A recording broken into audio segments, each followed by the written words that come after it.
ఆకలయిందంటే నువ్వే తినిపించాలి, ప్రతి మెతుకు నా బ్రతుకనిపించేలా. నువ్వుంటేనే నేను, నువ్వంటే నేను, అనుకోలేకపోతే ఏమైపోతాను. నీ కడ చూపే నన్ను కాస్తూ ఉండక తడబడి పడిపోనా చెప్పమ్మా. మరి మరి నన్ను ఊరిపెముగా చూస్తూ ఉంటే చాలమ్మా, పరి పరి విధముల గెలుపులుగా పైకెదుగుతూ ఉంటానమ్మా.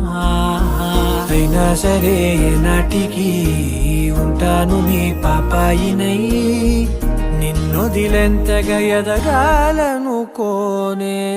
నిజగరి మగా గాగరి మగా